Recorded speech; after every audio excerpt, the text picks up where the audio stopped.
Dari kelompok B6, di sini kami akan mempresentasikan hasil kerja kami tentang tugas besar PKB.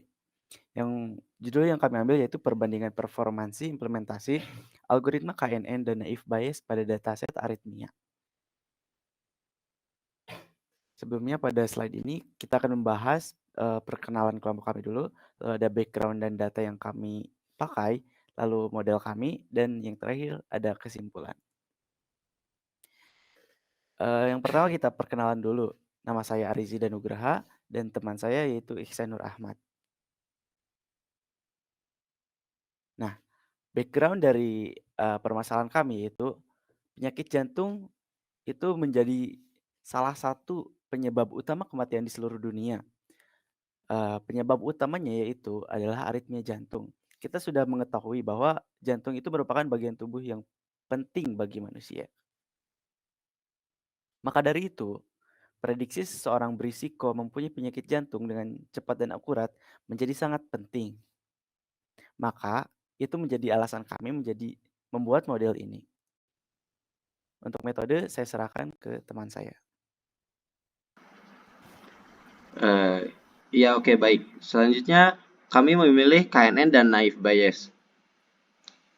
Untuk metode KNN sendiri atau K-nearest neighbor adalah algoritma pengklasifikasian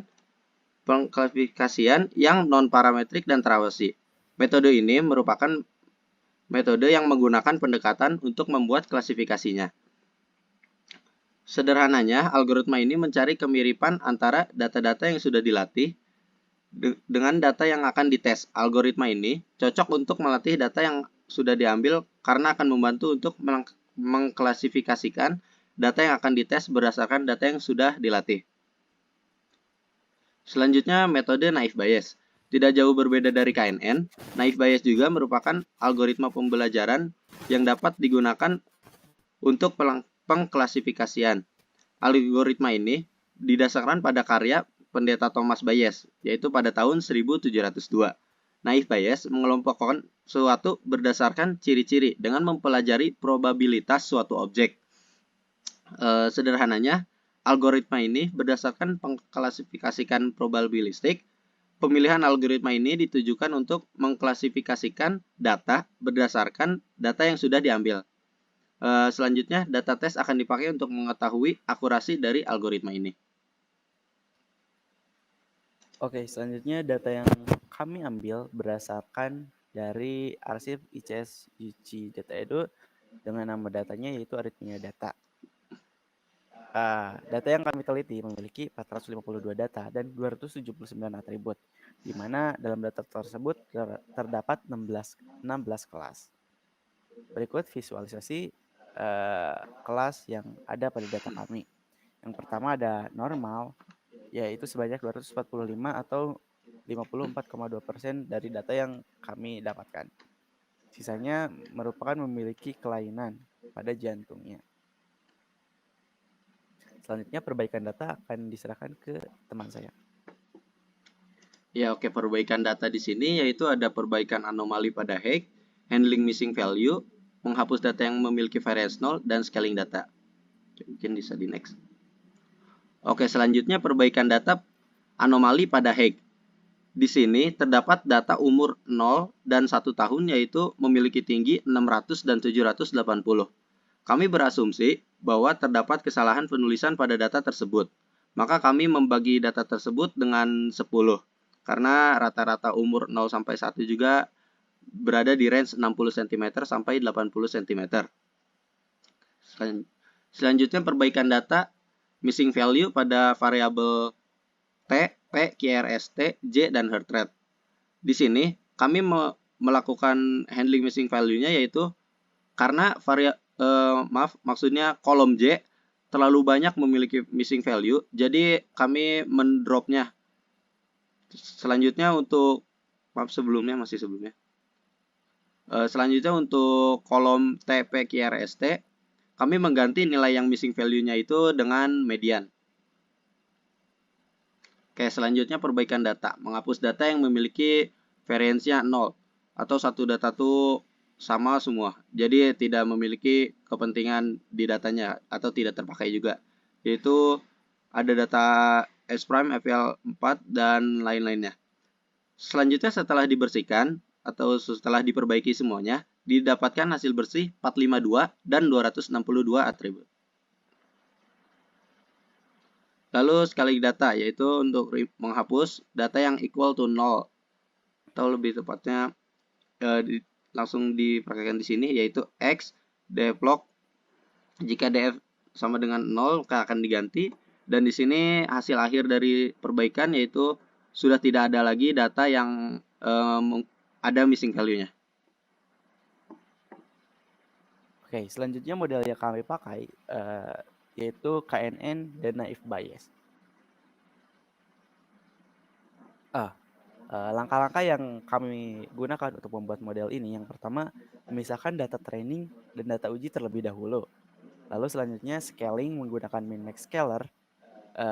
Selanjutnya membuat model menggunakan metode KNN, dan yang terakhir menggunakan metode naive Bayes. Step pertama, kita memisahkan data training dan data uji. Yang pertama, kita menggunakan split XY dengan test size-nya yaitu 0,2.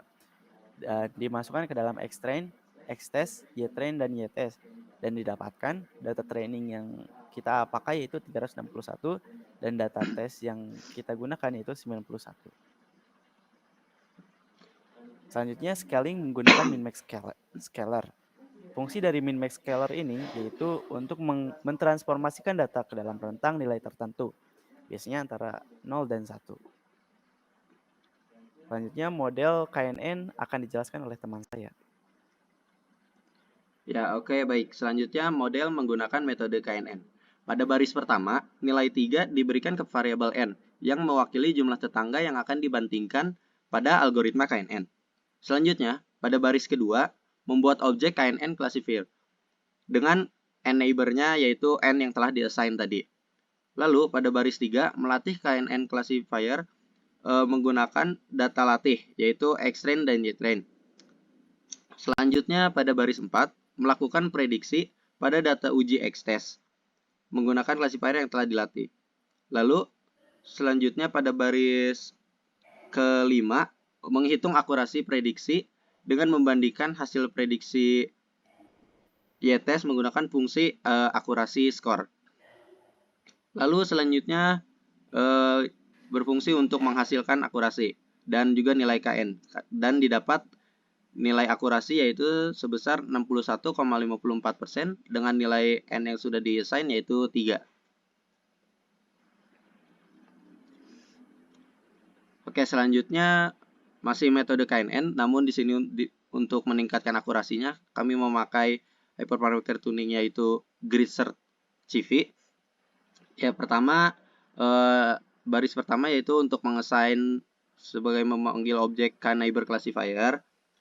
Lalu pada baris kedua membuat kamus neighbor-nya yaitu di sini di dalam array. Selanjutnya pada baris keempat melakukan grid search untuk mencari kombinasi terbaik dari KNN grid yang telah diberikan. Pada baris kelima, maksudnya baris keempat, ini dilakukan pencarian pada data Xtrain dan YTrain. Lalu terakhir ditampilkan akurasi atau base score yaitu 62,6% dengan base parameter yang ditemukan yaitu yang paling terbaik adalah 3. Oke, selanjutnya pembuatan model menggunakan metode naive Bayes. Yang pertama kita menggunakan variabel NB model dengan memanggil Gaussian NB. Sebelumnya kita menggunakan Gaussian NB dalam metode naive Bayes ini dengan var smoothing 0,00001%, 0,00001, di mana jika var smoothingnya lebih tinggi maka akan menghasilkan smoothing yang lebih kuat. Selanjutnya NB model.fit. Di sini kita akan melatih model yang akan kita pakai menggunakan data Xtrain dan YTrain yang sudah kita buat di awal tadi. Lalu selanjutnya kita membuat variabel NB predrop B yaitu untuk memprediksi data tes yang telah kita buat tadi menggunakan model yang telah kita buat di awal tadi. Selanjutnya kita memprediksi juga menggunakan NBPRED, itu menggunakan model yang sama menggunakan data X-test dan didapatkan akurasi dari metode naive Bayes ini yaitu 79,12%. Selanjutnya kita akan meningkatkan akurasinya menggunakan hyperparameter tuning dengan metode grid search CV. Versmoothing yang kita pakai dalam grid search CV yaitu 0,00001 dan ada 0,0001, 0,001 dan 0,01. Jadi grid search CV ini akan mengiterasi dari setiap data di array itu untuk menghasilkan mana yang parameter yang paling baik. Untuk langkahnya sama seperti yang tadi dan didapatkan dengan menggunakan grid search CV, akurasinya tetap sama yaitu 79,12%, yang mana itu menunjukkan bahwa parameter yang kita gunakan di awal tadi itu sudah menjadi parameter yang paling baik. Kesimpulan yang kami ambil dari laporan ini yaitu bahwa algoritma KNN menghasilkan akurasi sebesar 62,06% dan naive Bayes sebesar 79,12%, di mana algoritma naive Bayes memiliki akurasi yang lebih besar dibandingkan dengan metode KNN. Kami menyimpulkan bahwa dalam algoritma yang kami buat tadi, dua algoritma yang kami buat tadi, naive Bayes memiliki performansi akurasi yang lebih tinggi daripada KNN. Maka kami menyarankan menggunakan naive Bayes.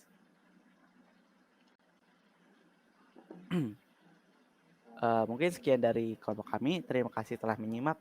Wassalamualaikum warahmatullahi wabarakatuh.